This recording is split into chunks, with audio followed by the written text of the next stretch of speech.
All right. Shalom. First and foremost, I'd like to give all praise and glory unto Yahweh, by Hashem Yahushua, by Hashem Kakadash. Double honors unto the apostles and the elders of GMS who rule well, teach well, being great examples to his younger brothers. And peace and blessing and salutation. Hopefully, out there pushing his word in truth and in sincerity across the four winds in the name of Yahweh Bashem Al Shai. Pushing to get up out of here. Shalom to the hopefully the believers, the listeners whom have came back to the obedience of the scriptures through faith in Yahweh Bashem Al Shai. All right. And what I want to get into this morning, dealing all right, with the topic, inspired from the book of Ecclesiastes, chapter 1. All right. Pretty much the whole book, because when you go into the book of Ecclesiastes, this is when King Solomon, was a little older. He wrote Proverbs, when he was younger, and as he had gained more experience and wisdom and in life, okay, he had a certain perspective. He had a conclusion that he came to, you know, and it's pretty much that all is vanity. And we're gonna go to why. Because you look at the era of King Solomon and you look at, all the substance that he had, all the wisdom that he had, okay. He had all those women, and all his women were virgins, man. You know? So it's like what's making him come to this conclusion that all is vanity, man? What's making him draw, this conclusion that everything is vanity? Okay? Well, we're gonna go into these things, man. We're gonna go, into all right, the mindset King Solomon was in, and we're gonna go into how in the kingdom, okay, that's all right, that's the only thing that's really not vain and things pertaining to the kingdom. The things that we're doing to obtain salvation, to enter into the kingdom, those are the only things that's not vain in this society, man. Everything else is vanity, man. Everything that we do outside of the kingdom basically is vanity. Everything that we do outside of the things, pertaining to the kingdom to come is vanity, man. You know? So I want to start off here with the book of Ecclesiastes, chapter 1, verse 12. It says, I, the preacher, was king over Israel and Jerusalem, and I gave my heart to seek out and search out by wisdom concerning all things that are done under heaven. This sore travail have the Most High given to the sons of man to be exercised therewith. Okay? So he gave his mind, his heart, his mind to understand the things that happen in the earth, the functions of things that happen in the earth, man. Okay? And that's why even he came to the conclusion, like all the wisdom that he had and the dark parables, and he had the understanding in the elements and the and the seasons and the prophecies, the history, like he had all the understanding. But one thing he said he couldn't understand was the way between a man and a woman, because that's a very unique dynamic that a man and a woman have with one another. Only they can understand that, man. I just want to, put that out there. But this is when he came up with that conclusion while he was studying all the things, in the earth, you know. So going back, it says, I have seen all the works that are done under the sun, which is in the earth, and behold, all is vanity and vexation of spirit. Okay, so we read these things and it's like, well, what, will make him come, to that conclusion? Okay, well, when you read on in other chapters, okay, this is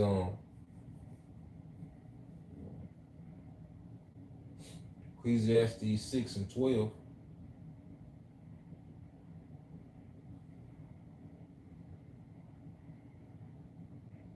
Ecclesiastes 6:12, where the first thing he realized, right?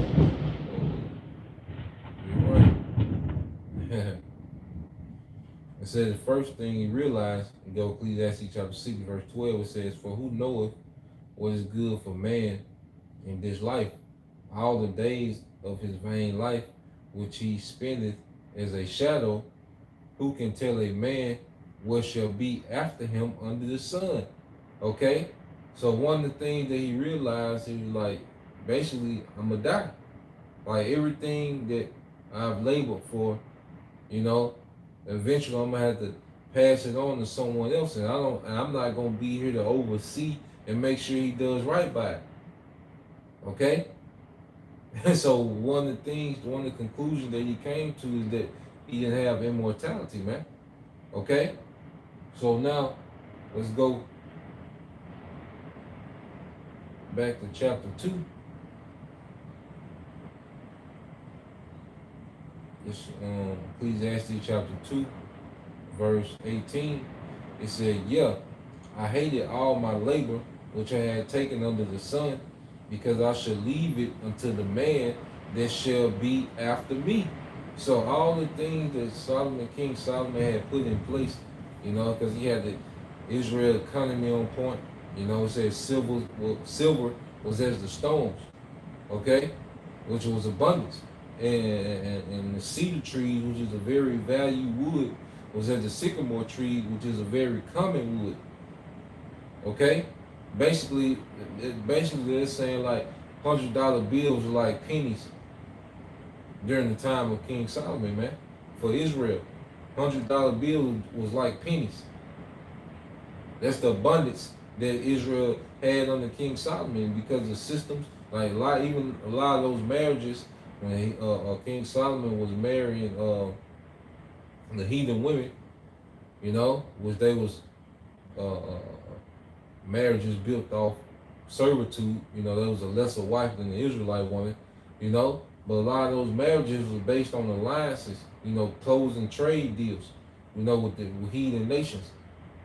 Okay, it would set up the economy of Israel to be booming. You see, a lot of those marriages was, was business deals being sealed. Okay, because that's what you do as nobility. You join houses, okay, to join, okay, businesses, man. Okay, so going back to it, King Solomon, like, I done did all this, I done made these marriages, I done made these deals, I done, you know, I got all this wisdom, my nation is on, we at peace. But he said, I did all this for what? I'm gonna die. So then what? And just as he feared after his death, his son, Rehoboam, started doing what, man? Tearing the kingdom. The kingdom was rent. Okay? The northern and southern kingdom, the tribes split. Okay, Rehoboam didn't want to take heed to the counsel of the wise men that counseled Solomon. Okay? He listened to them young niggas he grew up with, and the kingdom was rent. And as a nation, we went downhill from there. Eventually, the southern the northern kingdom went into captivity first under the Assyrians. Then the southern kingdom went into captivity under the Babylonians. So all that Solomon did, all this great glory, and Israel being a superpower on the earth, all those wars that King David fought to establish, King Solomon's reign. Okay, all that was for naught, because eventually we went in captivity, man. So it's like all that was vain. And this is the mindset that the King Solomon is in as he's writing the book of Ecclesiastes, man. You know? And it says, um, verse 19, it says, and who knoweth whether he shall be a wise man or a fool, which Rehoboam was a fool, yet shall he have rule over all my labor, wherein I have labored and wherein I have showed myself wise under the sun. This also is vanity. Okay? So all the decisions that King Solomon made to forward the throne of David, to establish wealth amongst Israel, to establish peace amongst Israel and dominion over these other nations. All those good decisions, were what? Erased by bad decision making from his son that reigned after him. Okay? So you see, this is how King Solomon is thinking. Now, let's go here.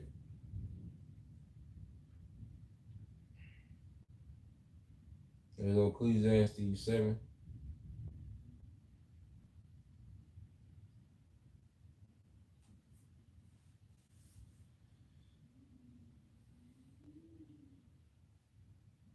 This is Ecclesiastes 7 and 25.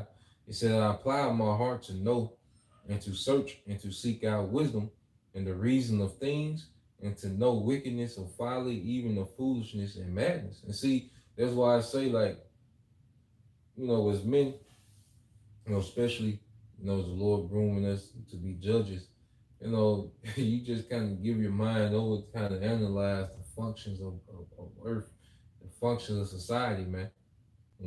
That's why as of late, I've just been in the spirit to just to go into the effects, of feminists, because you look at the state of our people, everything pretty much is a spinoff of the feminist movement, man. You look at the destroyed state of our people, the dysfunction that exists amongst our people, it's all based off a spinoff on feminism, man. you know. But sometimes you have to give your mind over, to study certain things, man, to go into certain things. This is what King Solomon was doing, man. He was just going into the reasonings of men.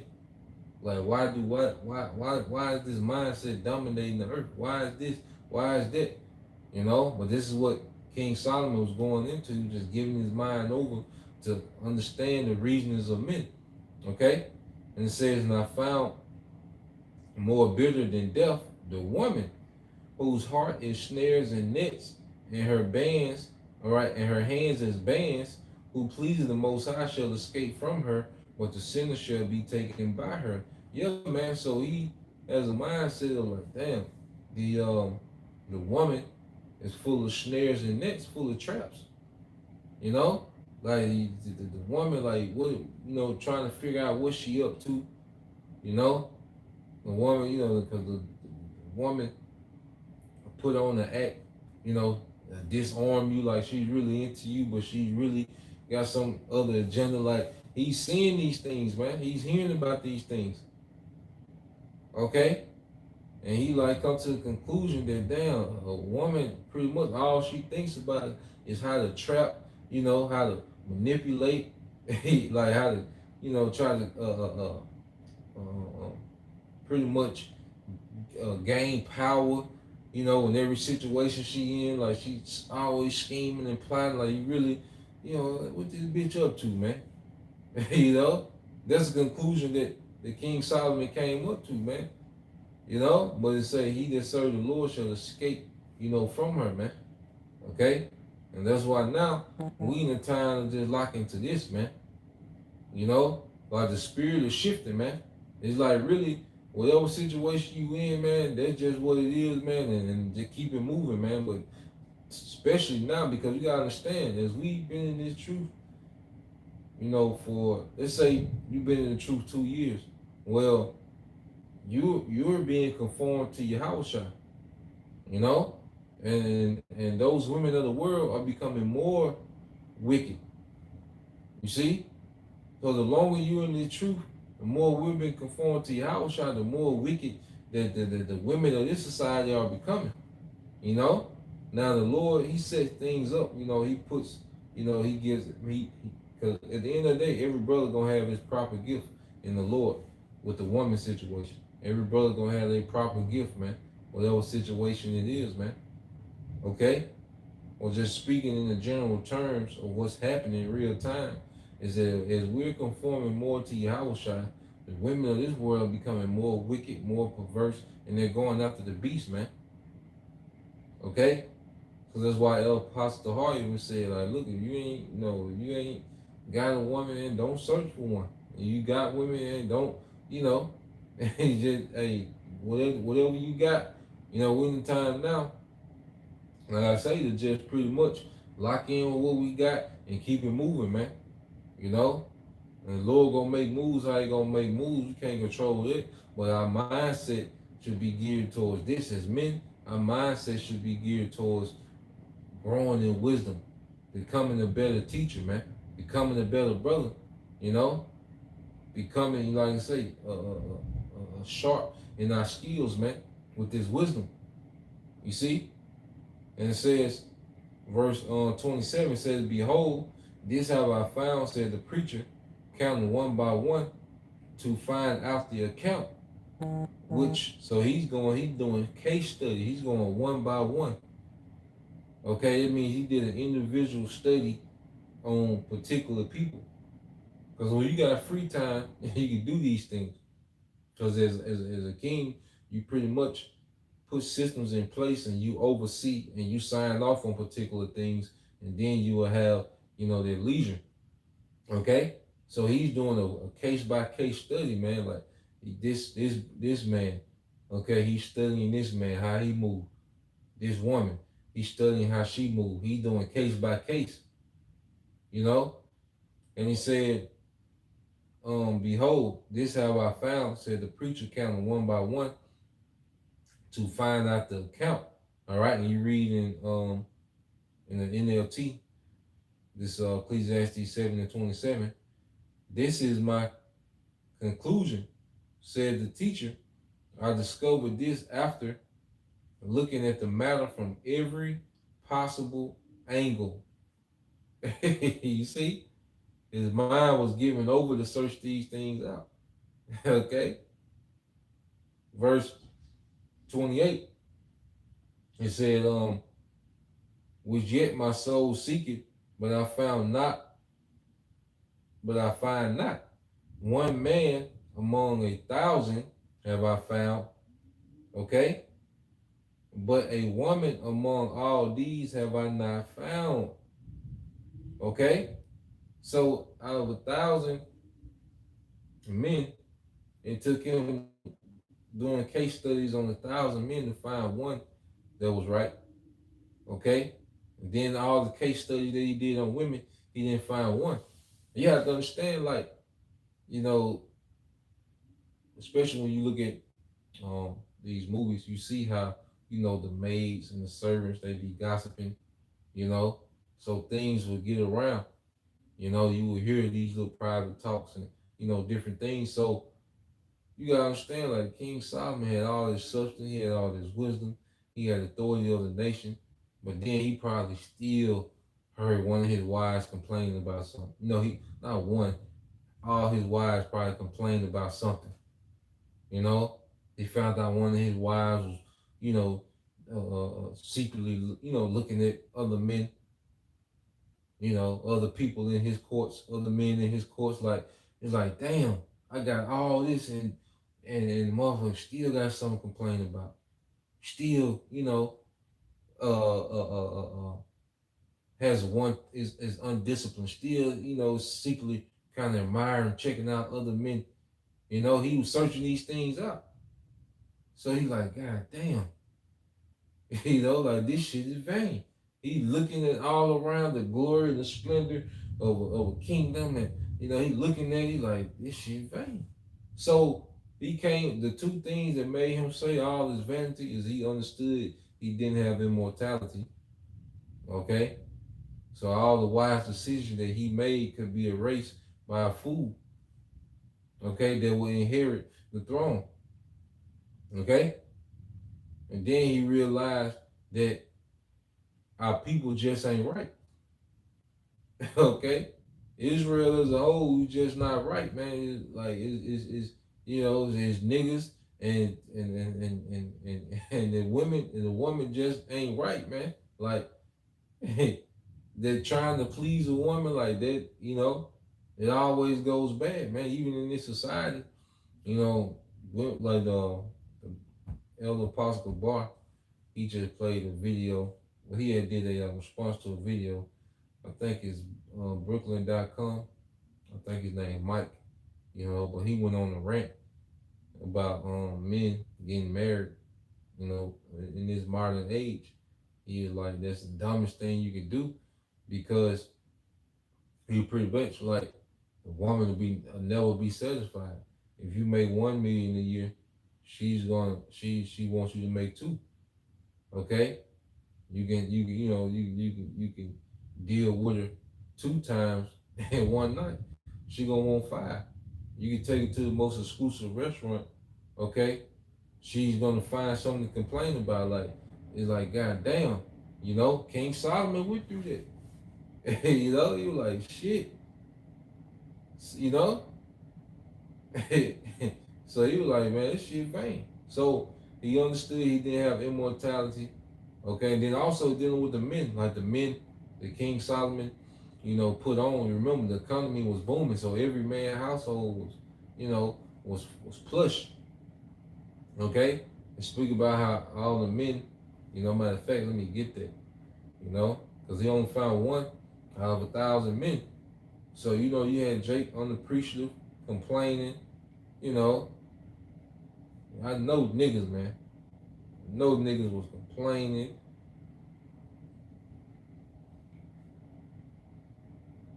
This is First Kings 4:20 says, Judah and Israel were many as the sand which is by the sea, in multitude eating and drinking, okay, and making merry.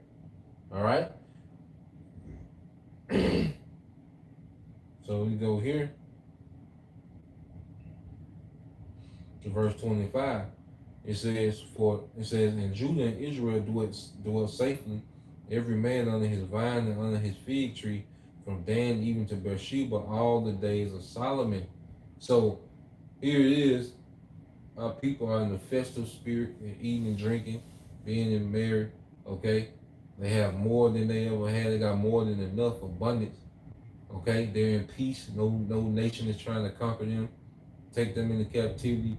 Okay, but you had men still complaining. Men, you know, probably wanting more, and like, damn, here it is. You a man. You don't even have to go to war because you at peace. You get to enjoy the labor of your hands. The work of your hands. Okay, but niggas are still unappreciative. Okay, and Solomon he's going through these things, so you can imagine all the emotion that he's going through, and he just came to the conclusion like, damn, this shit vain. Because as a king, as a ruler, as a righteous king, as a righteous leader in any situation, you can just be the leader of a household. You know, your wife and your children, whatever type of family you got, you know, you make decisions, you know, to put them at ease, to put them in comfort. Okay, you'll even take on the brunt of the labor and the sacrifice it takes to make them comfort. You know, and then when you do those things and you hear a complaint, you be like, God damn, what's the motherfucking point? What's the point? You see, and that's what King Solomon was at with it. Now, let's go here.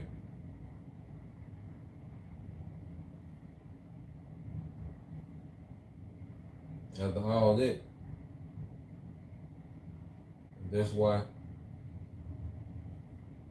when he came with the Hawashai, okay,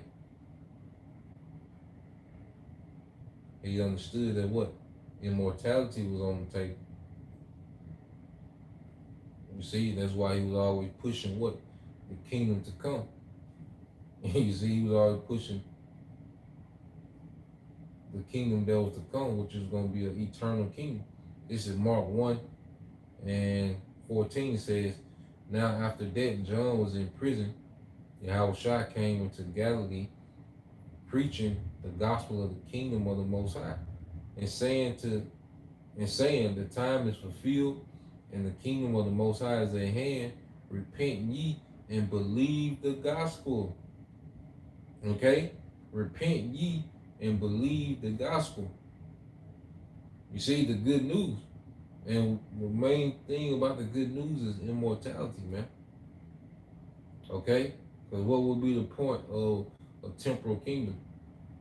You see, King Solomon knew that it's just a temporal kingdom, man. Like, now he's pushing the eternal kingdom, man. Let's get that. And they're gonna go into prophecies, man, to back it up. This is Matthew 19.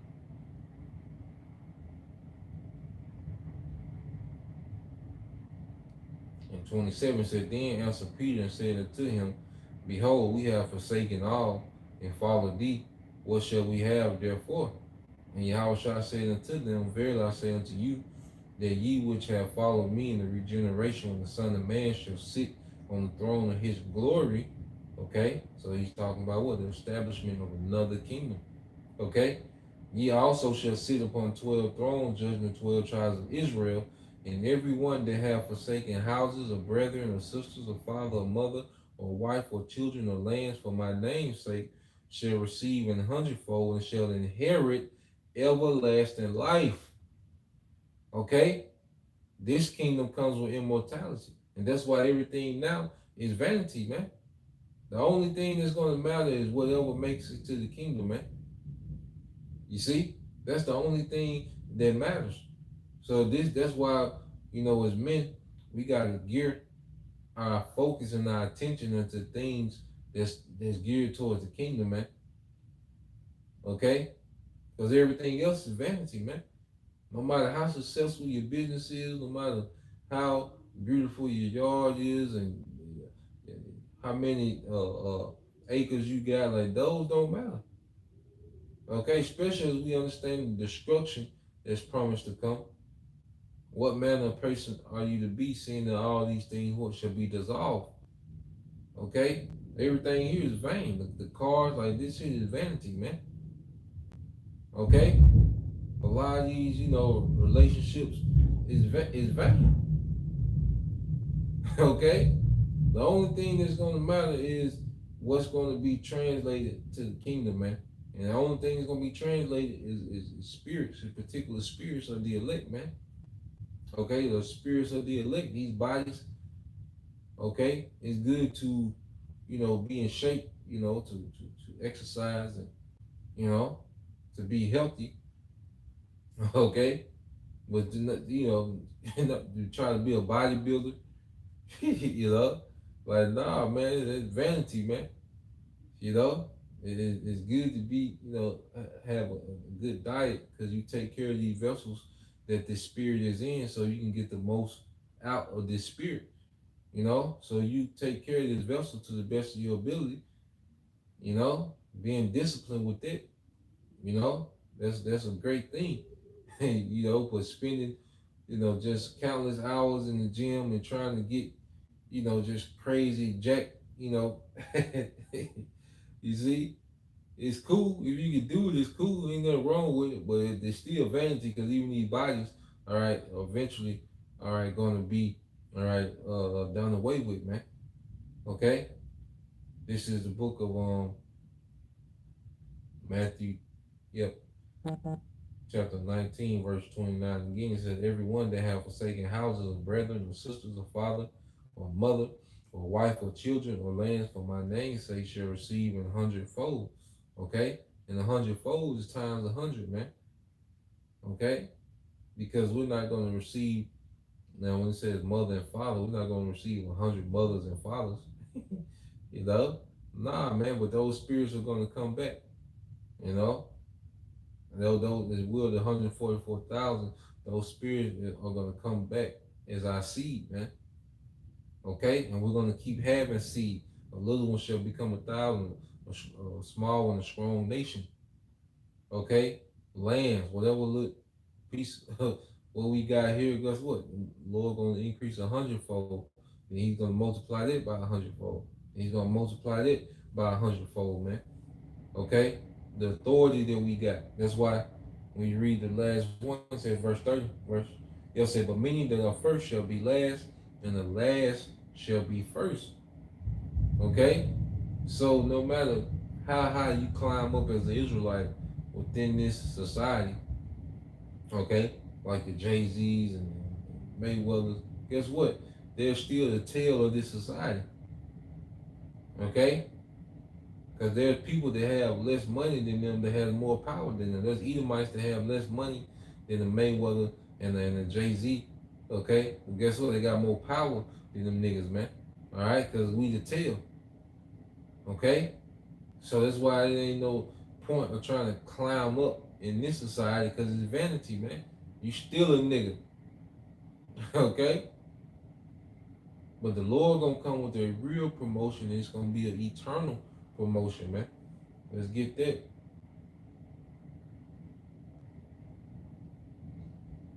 Go to the book of Daniel, chapter 2. Get to the point. This is Daniel 2:44.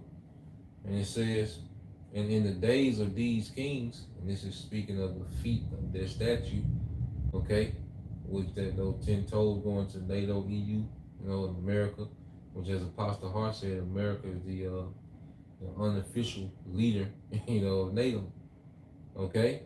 But in the days of this setup, this beast system, okay, the 10 toes of this statue, all right, it says, in the days of these kings, these Edomite kings, Amalek, shall the power of heaven set up a kingdom which shall never be destroyed. Okay? And one of the vexations of King Solomon was that, look, who's coming after me could be a fool. The kingdom can be lost. He knew, King Solomon understood these things. Like, this kingdom can be lost, man. Okay? And he says, and the kingdom shall not be left to other people. Okay? Which means what? That the authority of the earth is going to stay within their lineage of Israel forever. Power of the nation, Israel is going to be an eternal dynasty. The sons of God is going to be an eternal dynasty in the earth, man. Okay, it'll never transfer to another lineage of people, because that's all kingdoms do, is transfer from nation to nation. Okay? The Syrian Babylonian Empire transferred to the Medo-Persian Empire. The Medo-Persian Empire transferred to the Greeks, which were Edomites. Okay? Then transition to the Romans. You see? Then you had even Moabites had empires, especially on the Genghis Khan. You do that history. Ishmaelites, they had their certain empires under those different caliphates, beginning with the Umayyad, which are the ones that pretty much set Jake in the Iberian Peninsula, Spain and Portugal. That's where you get the Moorish dynasty from, okay?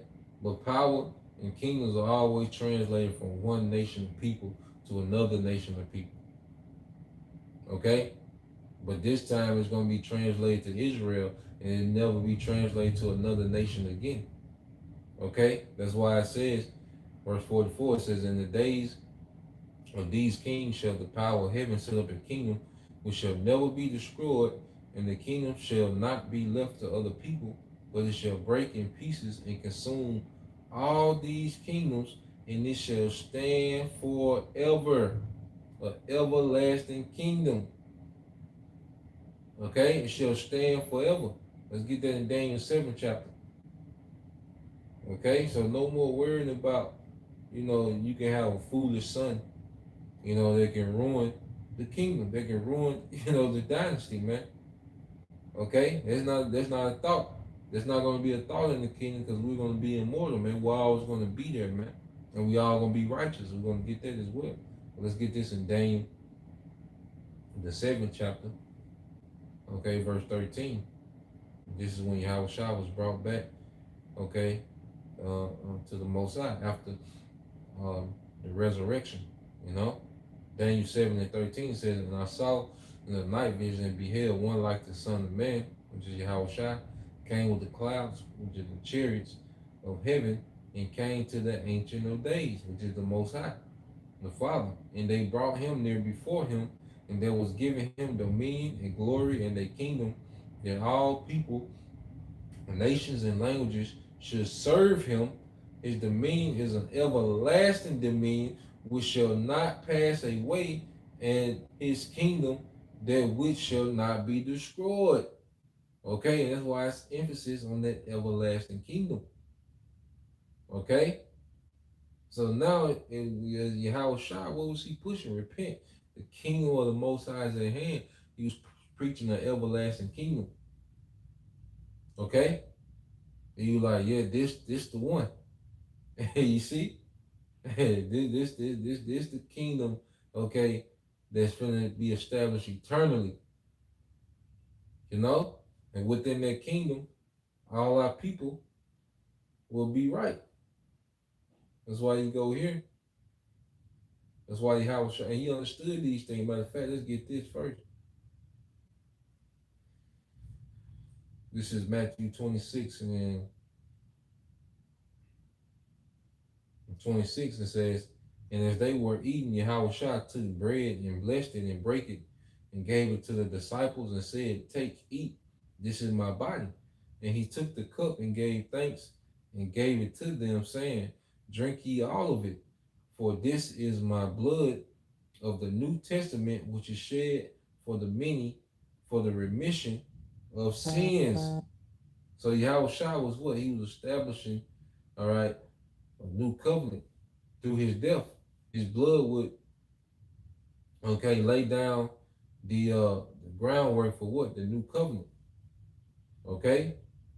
And we wouldn't come into that new covenant until, all right, we're delivered, till we're changed. Okay? Because a part of the new covenant is we won't die. You see? Because that immortality.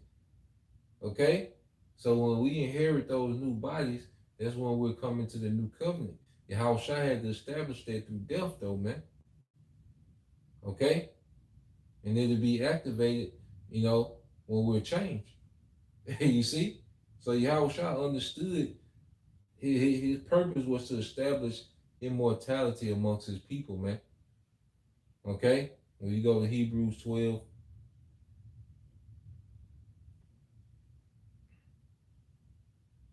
12 and 2, it says, looking unto Yahweh the author and finisher of our faith, who for the joy that was set before him endured the cross, because he understood what he was establishing, man. Immortality, he conquered death. So Yahweh he was establishing immortality, man. As King Solomon, he established wealth and you know, peace, but it was temporal. Okay? Why? Because we wasn't immortal and we wasn't right. We wasn't perfect. But this time, this was the joy that was set before him. He was going to establish immortality and righteousness, man. Within Israel, within his people, that will forever, that they will rule forever. See, this time as Yahweh he went to another level with it, man. He went to another level than King Solomon, man. He like, this time I'm establishing righteousness and immortality for this kingdom. You see?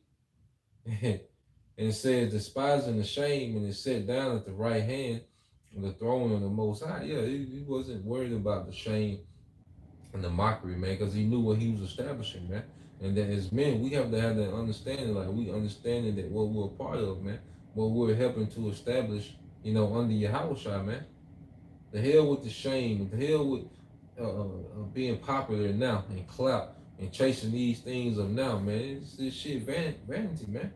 These people are vain as hell, man. The hell with it, man.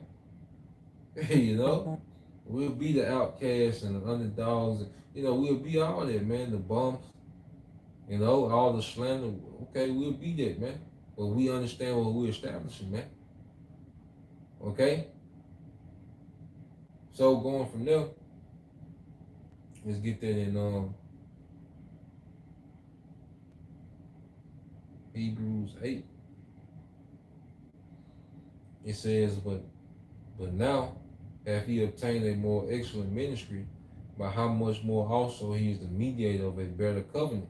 Because remember, King Solomon ruled under the first covenant. Okay? But now Yahweh Shai has established an even better covenant. Okay? It said, which was established upon better promises. All right? We're going to go into those better promises. For it, for if their first covenant had been faultless, then should no place have been sought for the second. Verse 8. For finding fault with them, he said, behold, the days come, said the Lord, when I will make a new covenant with the house of Israel and with the house of Judah. Okay? So he said, look, finding fault with them, which is the people, which is us. Okay? The the problem, the fault was with us. And King Solomon, he understood these things. You know, that the fault was within us. Okay? So the new covenant is based on better promises because he's going to put a new spirit within us, man. As we're going to get. Verse 9 says, not according to the covenant that I made with their fathers in the day when I took them by the hand to lead them out of the land of Egypt, because they continued not in my covenant. I regarded them not, said the Lord. For this is the covenant that I will make with the house of Israel after those days, said the Lord. I will put my laws into their mind and write them in their hearts, and I will be to them a power, and they shall be to me a people. So the Lord is going to put his law within us, and we're going to be programmed in righteousness, man. Okay? It's going to be within us. It's going to be within our makeup, the law. Okay? It's going to be just simple as breathing. Being perfect in the kingdom is going to be just like taking a breath, man. It's going to be within us, man. It's going to be part of our function. Okay? In those new bodies, man.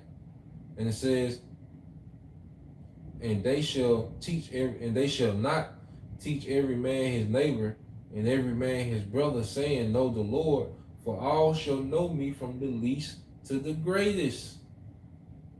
You see? Our people that are born back into the kingdom, they're going to be born under their new covenant. They're going to be perfected. You know? And all they're going to see is righteousness being performed amongst their people, man. Okay? Then nothing will be in vain. Every child that you have is going to be a servant of Yahweh Shema Shai. Okay? As a son, you know, he's going to rule a portion of the earth. Okay? He's going to rule a portion of existence in righteousness, man. Eternally. Okay? Our daughters are going to be righteous wives for Israelite men. Nobody's going to be born in vain. Nobody's just going to be here. Like now in this society, and the scriptures tell you how the multitude was born in vain. They was here just to be destroyed. Like their whole life don't mean a goddamn thing. There's a lot of people, okay, a lot of Israelites that's here, and their life don't mean a goddamn thing, man. And you look at how niggas live, how the nigga woman live, they here, man, in vanity, man. They was born for this destruction. You see, but in the kingdom, it's not going to be so, man. Everything that we produce is going to have a purpose in righteousness, man. Okay? And nothing is going to be done for vanity, man. You see, everything in this society is based on vanity, man. Okay? We deal with our woman, it's going to be to bring forth seed, to establish more legacy, man. Okay?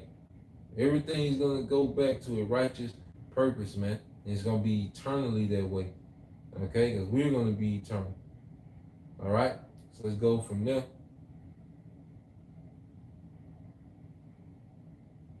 Let's get that in Ezekiel, establish that.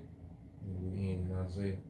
It's the book of Ezekiel, chapter 11, verse 16. It says, therefore say, thus said the Lord power, although I have cast thee far off among the heathen, and although I have scattered them among the countries, yet will I be to them as a little sanctuary in the countries, whither they shall come. Okay? So this is us now. We were scattered, but the Lord has made us little sanctuaries, the men that he has awakened, you know? has become little sanctuaries all throughout the earth, man, mainly here in America. All right, Babylon the Great. Okay, the Lord's establishing little sanctuaries, man. And it says, therefore say, thus said the Lord power, I will even gather you from the people and assemble you out of the countries where you have been scattered, and I will give you the land of Israel. This is the deliverance.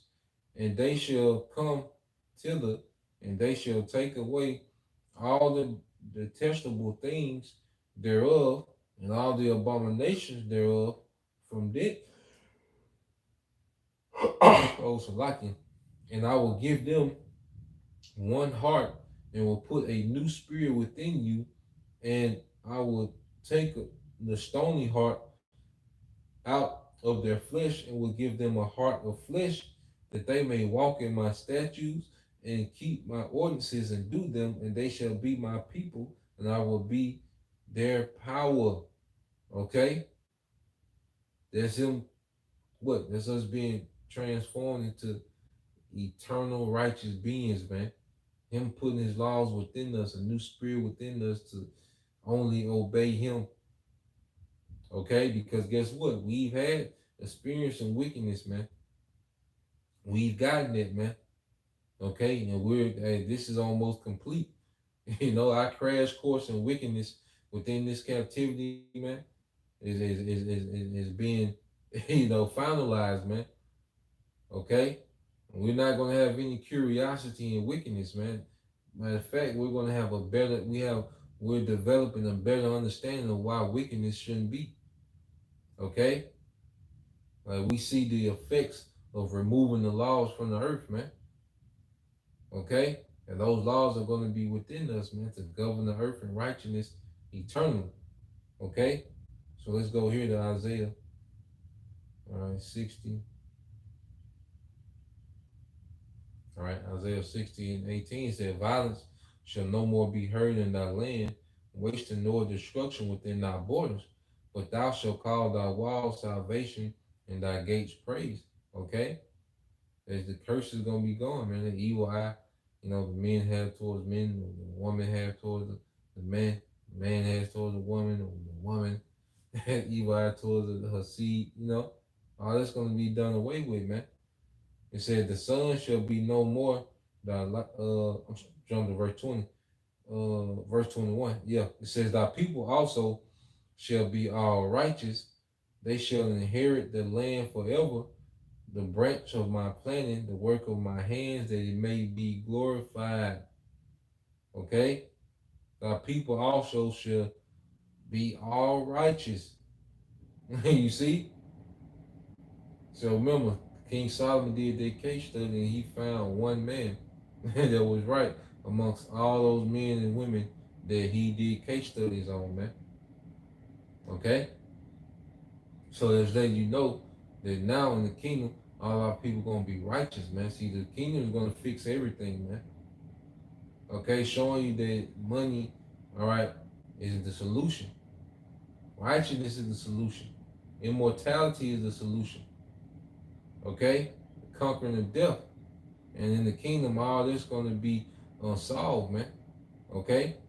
It said they shall inherit the land forever. Okay? Going back to the immortal rulership, eternal rulership. The branch of my planting, the work of my hands, that I may be glorified. Okay? So the remnant is going to be established as immortals in the earth, man. Righteous immortals in the earth. And what are they going to do? Produce, reproduce, be fruitful and multiply, so who can be glorified? The Most High. Every Israelite born is going to be a glory unto the Most High, because they're going to be an example, a living example of the righteousness and the wisdom of Yahweh Shema Shai in the earth, man. Okay? The men in their proper order as rulers of righteousness, man, a righteous ruler, and the women in their proper order of being in perfect order under those men. It's going to be a continual glory unto Yahweh by Shema Shai, man. Okay? Nothing in vain. You see? So that was the point. Lord will, you brothers, all right, and you few sisters edified, man. Just want to touch on that in the spirit.